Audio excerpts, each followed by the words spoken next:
देखो क्या क्वेश्चन था, हम एक क्वेश्चन दिए थे मतलब कि n स्मॉल ड्राफ्ट, तो अगर मान लो उसमें कि मान लिया जाए let small q charge, small q charge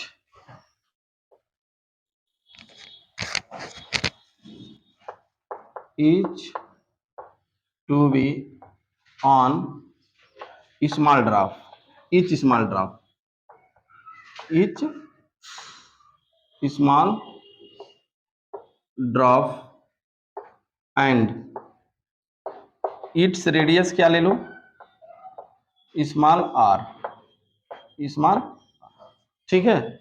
मान लो कि एक स्मॉल ड्राफ्ट है जिसके हर स्मॉल ड्राफ्ट का चार्ज कितना है, क्यू है, यानी हर एक छोटे ड्राफ्ट, हर छोटी बूंद पे आवेश कितना है, क्यू, और उसकी त्रिज्या कितनी है, आर।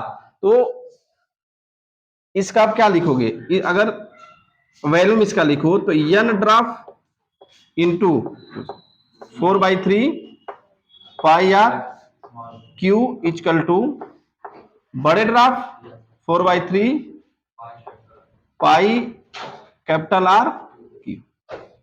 देखो ये एन मतलब एन ड्राफ्ट हो गया, ये छोटे ड्राफ्ट का आयतन हो गया, ठीक, इजकल टू बड़े ड्राफ्ट का, यानी बड़े ड्राफ्ट का रेडियस क्या है, ये हो गया cancel.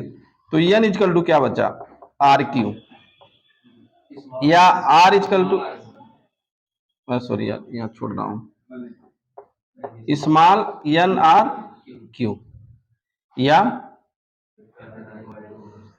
Capital R is equal to क्या लिख दिया जाए, एन पे 1/3 इंटू आर, यही होगा ना, ये कैपिटल आर की वैल्यू हो गई, ठीक। पहला क्वेश्चन पूछ रहा है चार्ज, अगर मान लो कि एक स्मॉल ड्राफ्ट पे चार्ज कितना है क्यू, और बिगर ड्राफ्ट पे चार्ज कितना ले लो, क्यू डैश, क्या ले लो, क्यू डैश, तो क्यू डैश इजकल टू क्या होगा, n Q, Q dash equal to क्या हो जाएगा, एन क्यू, या क्यू डैश अपान क्यू की वैल्यू कितनी हो जाएगी, एन। ये पहला आंसर हो गया आपका, q dash upon q equal to n, ठीक है, ये पहला आंसर था। सेकेंड आपको क्या निकालना है, कैपेसिटेंस। अगर स्मॉल ड्रॉप का कैपेसिटेंस निकालो, छोटी बूंद का धारिता, तो क्या लिखोगे, सी इजकल टू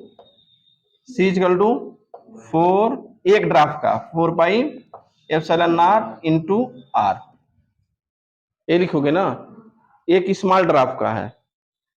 बड़े ड्राफ्ट का क्या लिखोगे, सी इजकल टू, इसका हम इंटू एन भी कर दोगे ना, टोटल हो जाएगा। और बड़े ड्राफ्ट का क्या लिखो, 4 pi epsilon not into capital R, या सी डैश इजकल टू क्या हो जाएगा बताओ, कैपिटल आर की जगह क्या रखोगे, 4 pi epsilon not into r की जगह एन पे 1/3 इंटू स्मॉल आर, या सी डैश इजकल टू क्या हो जाएगा बताओ, 4 pi epsilon not into r n पे 1/3, ठीक है।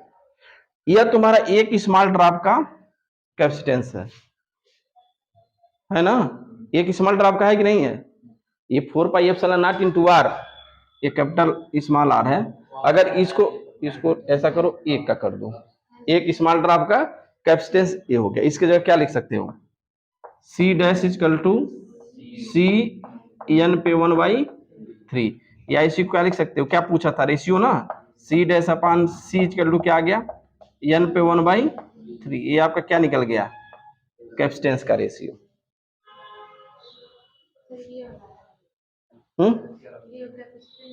हाँ ठीक है, और पोटेंशियल का निकालो, बताओ पोटेंशियल का क्या हो जाएगा, V equal to 1/4 pi epsilon naught Q upon R, क्या है, Q upon R small drop का है ना।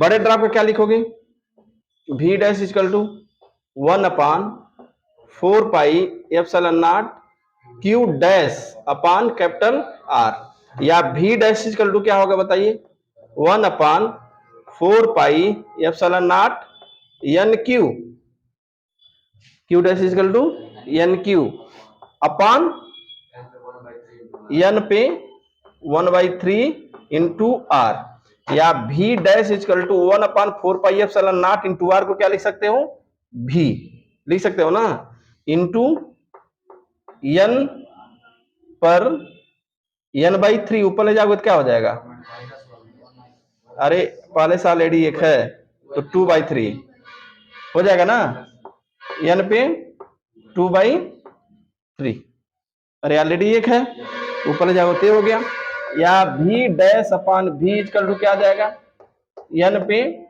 2/, यही आपका आंसर रहा। ठीक है,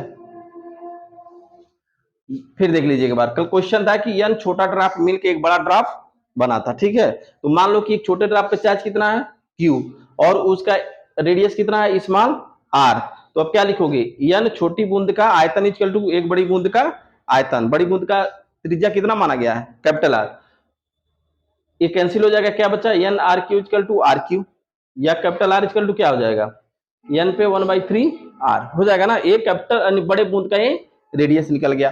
फिर पूछ रहा है कि मतलब उसके आवेश का रेशियो क्या है, तो पहले मान लो कि आवेश कितना था q, बड़े बूंद का माने n बूंद मिल के बना है तो उस पे मान लो q डैश आवेश है, तो q डैश इक्वल टू क्या होगा n इंटू q, रेशियो का निकालोगे q डैश अपन q करोगे तो n आ जाएगा।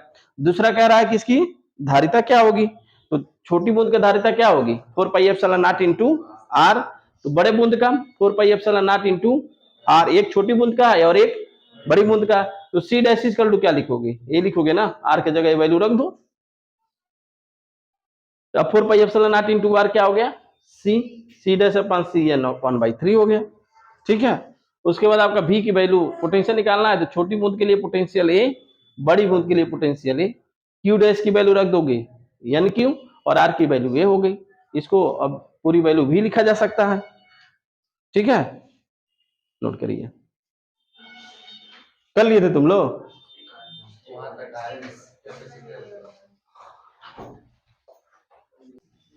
संयोजन करते हैं। ठीक है, एक ऐसा सिस्टम डेवलप करते हैं कि कंडक्टर की साइज चेंज किए बिना ही हम उसकी कैपेसिटर इंक्रीज करते हैं। जैसे मान लो कि ये कंडक्टर है, क्या है, एक कंडक्टर है, इस पे चार्ज आपने क्या दे दिया प्लस क्यू, तो ये चूंकि रॉड है तो इस पे चार्ज प्लस क्या होगा, सेम रूप से डिस्ट्रीब्यूट हो गया, सेम रूप से डिस्ट्रीब्यूट हो गया। ठीक है, अब आप चाह रहे हो कि ये इसमें अब इसका कैपेसिटर इतना ही है कि चार्ज क्यों ले सकता है, हम चाह रहे हैं कि और भी चार्ज इसमें इंक्रीज किया जाए, यानी कि कैपेसिटेंस को और इंक्रीज किया जाए, तो इसके लिए क्या करोगे, एक बीच में इंसुलेटेड होगा और एक अनचार्ज राड रख देंगे, क्या रख देंगे, अनचार्ज राड, टू चार्ज तो होगा, टू कंडक्टर रखना ही पड़ेगा, अनचार्ज राड होगा, तो ये प्लस चार्ज है, तो इंडक्शन मेथड से क्या होता है, इंडक्शन, इंडक्शन मतलब होता है कि एक चार्ज अगर पॉजिटिव हो उसके समीप में अगर दूसरा कोई अनचार्ज लाते हो तो उसके सिर्फ माइनस चार्ज हो जाता है, क्या हो जाता है माइनस, यानी यहाँ पे क्या हो गया माइनस चार्ज, इस पे क्या हो गया माइनस चार्ज, ये हो गया माइनस चार्ज। अब यहाँ पे एक चीज, ये माइनस होगा तो इस पे क्या हो गया प्लस,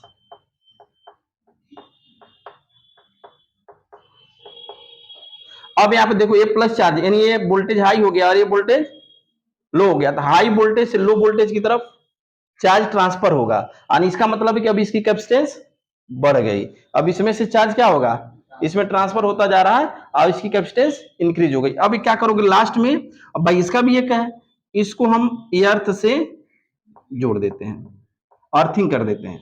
अर्थिंग करने का लाभ क्या है कि इससे इलेक्ट्रॉन आके इस प्लेट को न्यूट्रल कर देता है, क्या कर देता है, न्यूट्रल कर देता है।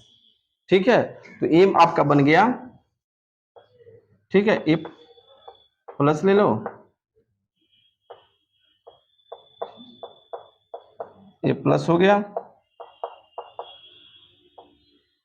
और यहां पे क्या मिल गया माइनस, बस ये आपका कैपेसिटर तैयार। ठीक है, कैपेसिटर की जो सिंबल होती है, सिंबल तो जान ही रहे हो, ये सेम होता है, छोटा बड़ा नहीं करोगे नहीं तो बैटरी हो जाएगी, ये आपका कैपेसिटर की है। लेकिन अगर इसको आप ऐसे कर दो तो क्या होगा, यह किसका सिंबल हो गया, बता रहा है कि कैपेसिटर चेंज हो रहा है। तो ये क्या है, वेरिएबल कैपेसिटेंस, वेरिएबल कैपेसिटर, और ये कैपेसिटर, इसका चेंज नहीं हो रहा है, गधा कहेंगे, ठीक है। रेजिस्टिविटी है, अरे तो मान लो उसको विद्वान गुरु जी बताए होंगे, कैपेसिटर और वेरिएबल कैपेसिटर, ठीक है। ये इसका सिंबल हो गया, ठीक है। डिफिनेशन लिखो इसका कैपेसिटर का, समझे कैपेसिटर क्या हो गया, यानी कैपेसिटर टू कंडक्टर का एक अरेंजमेंट है, और बीच में क्या होता है, इंसुलेटर होता है, ठीक है। और वो क्या करता है कि इसका शेप और साइज चेंज नहीं किया जाता, फिर भी इसकी कैपेसिटेंस बढ़ जाती है। एनर्जी यानी चार्ज स्टोर करने की कैपेसिटी बढ़ जाती है, एनर्जी स्टोर करने की कैपेसिटी बढ़ जाती है, ठीक है। देखो लिखिए, कैपेसिटर इज अरेंजमेंट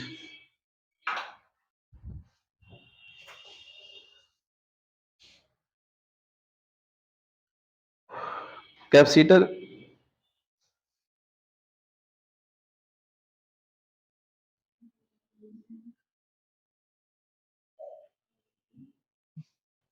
क्या लिखे, capacitor is arrangement of two conductor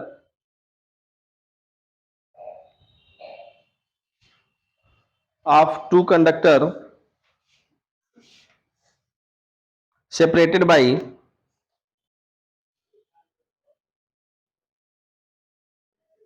separated separated by insulated medium, separated by insulated medium, and a capacitor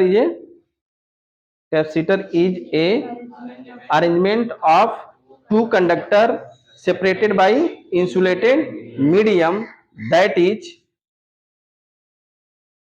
used to store charge और, हाँ वही, और इलेक्ट्रिक एनर्जी स्टोर, चलो ठीक है, स्टोर चार्ज या स्टोर एनर्जी बात है, ठीक है। बाकी आप इसको बना लो। तुम लोग हिंदी में क्या लिखोगे, संधारित्र एक ऐसा समायोजन है जो किसी चालक के आकार में परिवर्तन किए बिना ही हम उसकी धारिता को बढ़ा सकते हैं। सिंपल सा, संधारित्र एक ऐसा समायोजन है या ऐसा युक्ति है जिसके चालक के आकार में परिवर्तन किए बिना ही हम उसकी धारिता को बढ़ा सकते हैं।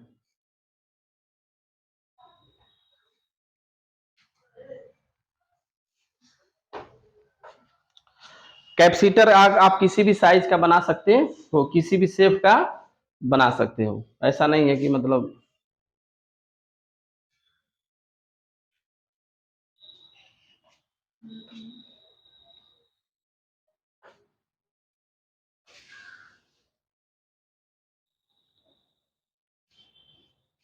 ये अर्थिंग इसीलिए किया जाता है, बड़े बड़े जहां देखो वायरिंग होती है, वायरिंग के बाद लाके उसको अर्थिंग जोड़ दिया जाता है, क्यों, क्योंकि जो एक्स्ट्रा चार्ज आ रहा है इस प्लेट पे वो उसको लाके न्यूट्रल करता है।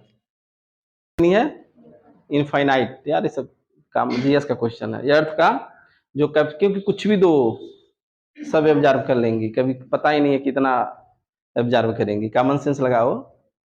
और पोटेंशियल देखो, ये प्लस है, यहाँ से माइनस आ जा रहा था, जितना चार्ज प्लस होगा उतना ही माइनस आ गया, तो पोटेंशियल क्या हो गया, जीरो, ठीक है। जैसे एक अगर हम मान लो कि ऐसे बना दिए, ये प्लस क्यू चार्ज है, यहाँ पे क्या हो गया, प्लस प्लस, क्या हो गया, प्लस प्लस, और एक यहीं पे इसी प्रकार का ए रख दिए, यहाँ पे क्या रख दिए, माइनस क्यू, तो यहाँ क्या हो गया, माइनस, क्या हो गया, माइनस। देखो इस पे भी प्लस है और इस पे क्या है, कम, दोनों को ऐड निकालोगे तो पोटेंशियल क्या आएगा, जीरो, क्या आएगा, जीरो आएगा, ठीक है। तो अब यहाँ पे एक चीज देखो, जब ये लो वोल्टेज है, माने ये निगेटिव है यानी लो है, और ये हाई है, तो ये जब ट्रांसफर होगा तो इस पे लगातार चार्ज देते जाओगे तो इसकी पोटेंशियल इंक्रीज होती चली जाएगी, क्योंकि चार्ज तो इस पे ट्रांसफर हो जा रहा है। इसका मतलब है कि अगर क्यू चार्ज देते जा रहे हो इस पे, स्मॉल क्यू लिख लो, क्यू चार्ज, तो क्यू प्रोपोर्शनल टू क्या होगा, भी, क्यू प्रोपोर्शनल टू भी, या क्यू इक्वल टू क्या लिखोगे, प्रोपोर्शनल साइन हटाओगे तो क्या आएगा, सी भी, जहां सी इक्वल टू क्या है, P R O, P O R T I O N A L, proportional constant, proportional यानी समानुपाती नियतांक क्या है, समानुपाती नियतांक है, जिसे क्या कहोगे, इसकी कैपेसिटेंस कहोगे, या सी इक्वल टू आप पढ़े हो क्यू अपॉन बी। तो ये भी कैपेसिटर का भी जो कैपेसिटेंस होगा सी इक्वल टू क्या होगी, क्यू अपॉन बी। यानी किसी भी कैपेसिटर का भी अगर आपका कैपेसिटी निकालनी है तो हमको उसकी पोटेंशियल निकालनी ही होगी, क्या होगी, कैपेसिटेंस निकालना ही होगा, पोटेंशियल निकालना ही होगा। बिना पोटेंशियल का आप कैपेसिटेंस, मान लो प्लेट हो गया तो इसको हम कहेंगे पैरेलल प्लेट, स्फेरिकल ले लोगे तो क्या कहोगे, स्फेरिकल कैपेसिटर, ठीक है। सिलेंडर ले लिए तो सिलेंड्रिकल कैपेसिटर। तो अलग अलग साइज का, अलग अलग शेप का हम कैपेसिटर बना सकते हैं। तो उसमें जो 2-3 साइज का जो मेन आपका कैपेसिटर है उसको पढ़ना है, ठीक है। तो इसको भी लिख लीजिए बना के इस तरह का। हाँ स्फेरिकल भी बताएंगे, सिलेंडर भी बताएंगे, परेशान ना हो।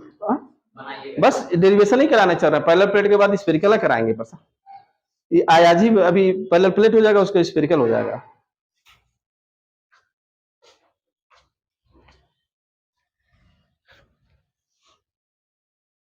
और उसमें 2 चीज तुमको बताएंगे, पोटेंशियल डिफरेंस निकालने के लिए, यानी पोटेंशियल निकालने के लिए, और कैपेसिटेंस भी निकालने के लिए। आज चलो पहले हम स्फेरिकल बताते हैं, फिर प्लेट बताएंगे, पैरेलल प्लेट नहीं, पहले अब स्फेरिकल पढ़ा जाएगा।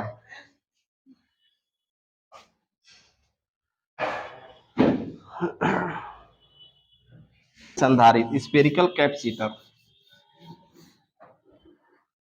हमेशा कैपेसिटर के लिए 2 प्लेट चाहिए ही। देखो यहाँ पे अगर मान लो कि यह एक स्फेरिकल है, इस पे कितना चार्ज है, प्लस क्यू चार्ज, तो ये सब क्या होगा, सेम रूप से पूरे ये डिस्ट्रीब्यूट हो जाएगा ना, ये पूरा क्या हो गया, ठीक, ये पूरा चेंज हो जाएगा।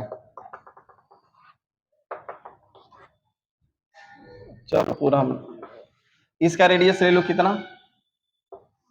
ए, क्या ले लो, ए, और एक छोटा उसके अंदर ही एक आप क्या ले लेंगे, एक और स्फीयर ले लेंगे। जब ये प्लस चार्ज है तो इस पे क्या हो गया, माइनस क्यू, क्या हो गया, माइनस हो गया।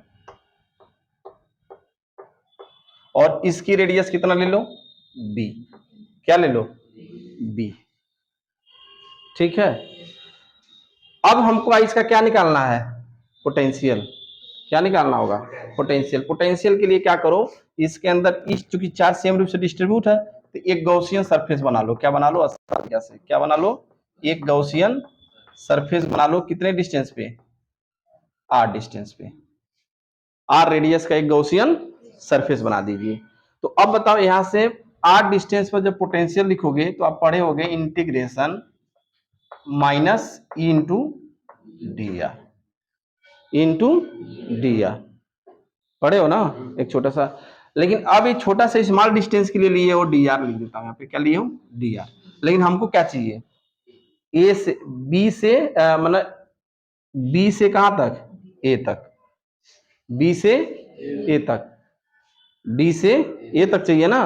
तो क्या लिखो इसका, इसको अगर इसको क्या करते हैं, पहले आर डिस्टेंस लिया ना, चलो इसको हम आर लिख देता हूँ यहाँ पे।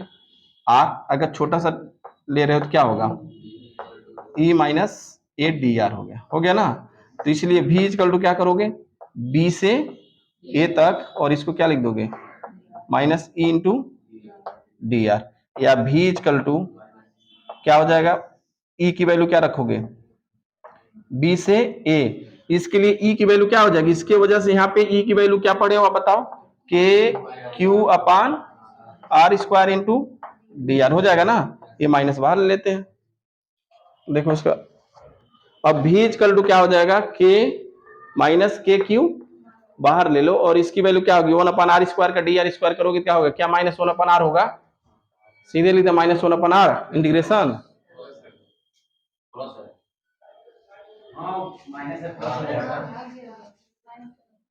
बी से ए, और यह क्या हो गया, माइनस 1 आर।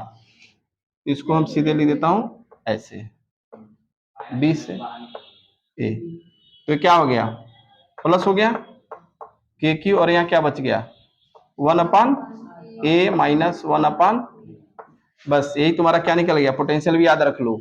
एक क्वेश्चन और भी आ गया, एक और चीज मिला, क्या मिल गया, पोटेंशियल मिल गया।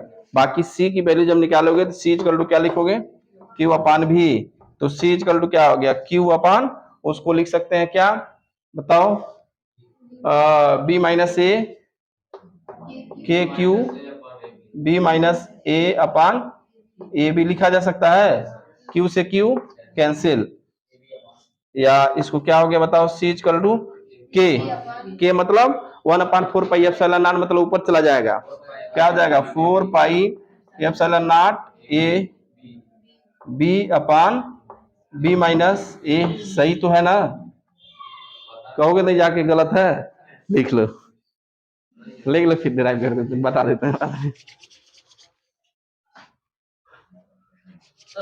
जीरो से क्यों नहीं दिया, जीरो से एक बार फिगर से बना दे रहा हूँ, क्वेश्चन समझो तुम लोग हिंदी मीडियम।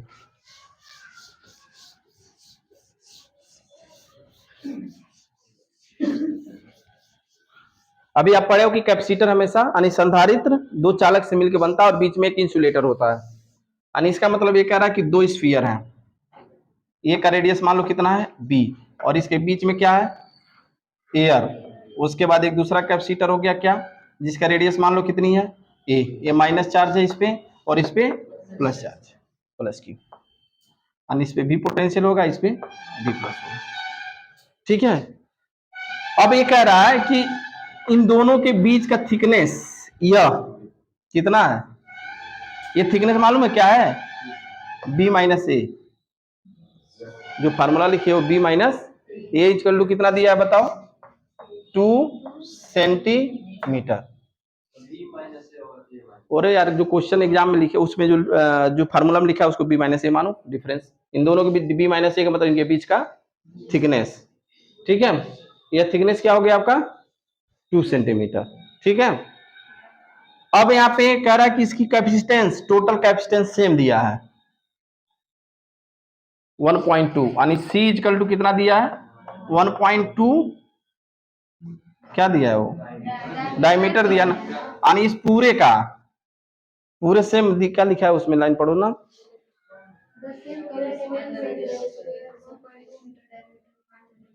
हाँ यानी कह रहा है कि इसका पूरा डायमीटर कितना दिया है, पूरा डायमीटर जो दिया है D equal to 1.2 centimetre, metre है या 120 सेंटीमीटर कर लो, इसको कितना हो जाएगा 120 सेंटीमीटर, ये डी इक्वल टू हो गया, ठीक है। या इसका कैपिटल आर अगर निकालो, पूरा अगर रेडियस कैपिटल आर मान लो तो कितना आ जाएगा 60 सेंटीमीटर, ठीक है। अब इस कैपेसिटर का कैपेसिटेंस लिखो, सी इक्वल टू क्या लिखोगे 4 pi epsilon not a b upon b minus a, इन दोनों का है, लेकिन इसका टोटल जो है सी अगर लिखो, पूरा अगर रेडियस आर मान लिया गया है, तब इसकी वैल्यू क्या होगी, एक स्फीयर हो गया ना, एक कैपेसिटर मान लिया गया, तो एक स्फीयर का जो जैसे मान लो ए और बी दिया, लेकिन आपका आंसर यहाँ दिया कि टोटल पूरा रेडियस कितना मान लिया गया, तो एक कैपेसिटेंस हो गया, और उसका कैपेसिटेंस क्या होगा बताओ, एक स्फीयर का 4 pi epsilon not into r equal to 4 pi epsilon not a b upon b minus a हो गया कैंसिल, आर की वैल्यू क्या रखोगे 60 इक्वल टू ए बी, और बी माइनस ए की वैल्यू बताओ कितनी है 2, तो ए बी इक्वल टू क्या निकल गया 120 सेंटीमीटर, ए बी की वैल्यू निकल गई, ए बी की वैल्यू निकल गई, और बी माइनस ए की वैल्यू कितना दिया है 2 सेंटीमीटर, बी माइनस ए लिखो या ए माइनस बी इक्वल टू क्या मान लो 2 सेंटीमीटर, इसको इक्वेशन मान लो फर्स्ट, और ए बी की वैल्यू क्या आ गई 120, तो आप फार्मूला पढ़े हो क्या, ए प्लस बी का होल स्क्वायर इक्वल टू क्या, उसको कैसे तोड़ सकते हो, ऐसे भी लिख सकते हो ए माइनस बी का होल स्क्वायर प्लस 4ab, देखो ये सही है कि माइनस बी का होल स्क्वायर होता है, इसको तोड़ के देखो सेम आ जा रहा क्या उसके बराबर,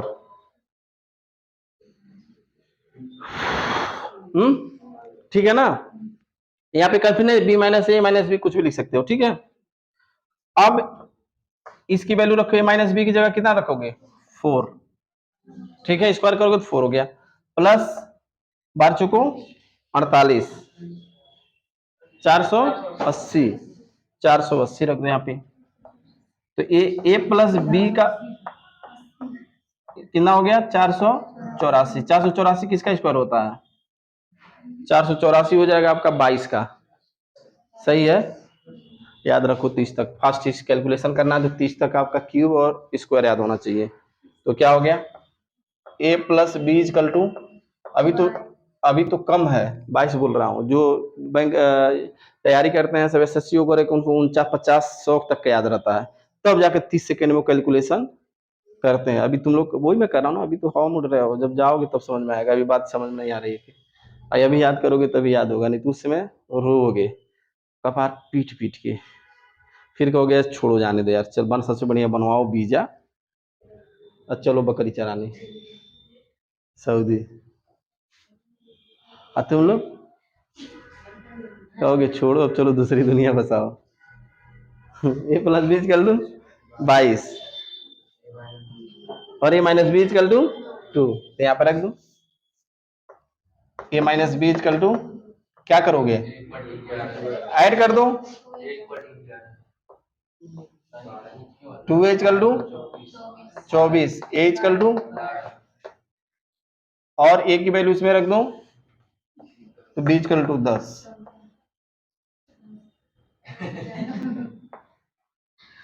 सेंटीमीटर देखो ये 10 है और ये 12 है, बीच में कितना 2 सेंटीमीटर आ गया। बड़े वाले के 12 है, ये 10, बीच में 2 आंसर।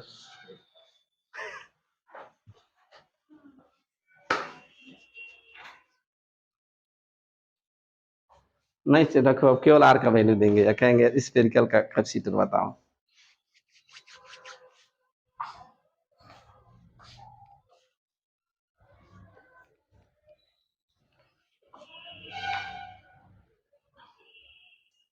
चलिए देखिए parallel plate capacitor, parallel plate capacitor.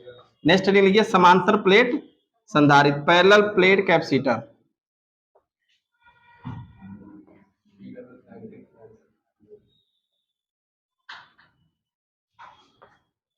ये आपका मान लो प्लस चार्ज हो गया, क्या हो गया इस पे प्लस चार्ज, और इस पे क्या हो गया माइनस चार्ज। ठीक है, इनके बीच का डिस्टेंस यानी देखो इलेक्ट्रिक फील्ड की डायरेक्शन किधर होगी प्लस से माइनस की तरफ, प्लस से माइनस की तरफ। इस प्लेट के बीच का डिस्टेंस ले लो कितना डी, कितना ले लो डी। इसकी इस प्लेट का एरिया ले लो कितना ए। इस दोनों प्लेट के बाहर अगर आप देखो तो ईच क्या होगा 0, इधर भी क्या होगा, समझ रहे हो ना कैसे 0 होगा। दो प्लेट है प्लस और माइनस, यहाँ लोगे तो बाहर होगा और ये होगा यहाँ पे भी बाहर, और ये जब चार्ज सेम है और सबसे बतो बाहर, लेकिन अंदर आपका इलेक्ट्रिक फील्ड होगा। तो इस पॉइंट पे अंदर जब इलेक्ट्रिक फील्ड निकालोगे तो इसकी वैल्यू कितनी आएगी मालूम है, बताओ सिग्मा अपान एप्सिलॉन नॉट। ये क्वेश्चन दिए भी थे तुम लोगों को दो प्लेट का, है ना। यानी इसका अगर एरिया ए है तो इसका क्या लिखोगे मिड पॉइंट पे electric field E equal to E outer, ये हो गया। और इसके अंदर जब निकालोगे तो ई इक्वल टू क्या होगा, दोनों प्लेट की वजह से क्या लिखोगे E1 प्लस E2, तो क्या लिखोगे सिग्मा अपान 2 एप्सिलॉन नॉट। अभी दिमाग के ताले खुल जाएंगे, एप्सिलॉन नॉट कुछ बुझाया, कितना हो गया सिग्मा अपान एप्सिलॉन नॉट, या सिग्मा इक्वल टू क्या पढ़े हो Q अपान A, तो सिग्मा इक्वल टू क्या हो जाएगा बताओ Q upon A epsilon not. या E की वैल्यू निकली, लेकिन हमको क्या चाहिए V, तब E निकालोगे। तो V इक्वल टू क्या होता है बताओ, E इक्वल टू क्या पढ़े हो V अपान D,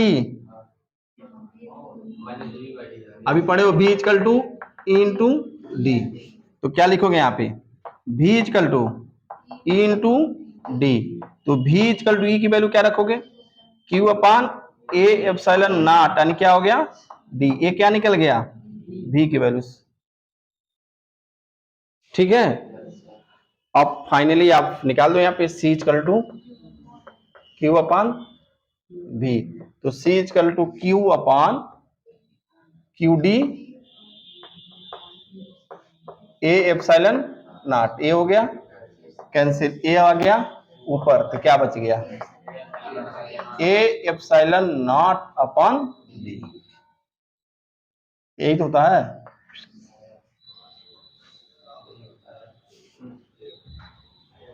लिख लो पैरेलल प्लेट कैपेसिटर हेडिंग लिख लो,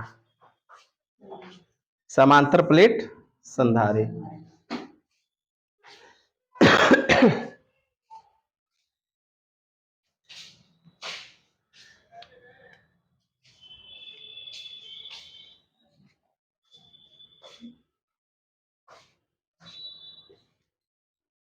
टप लगा?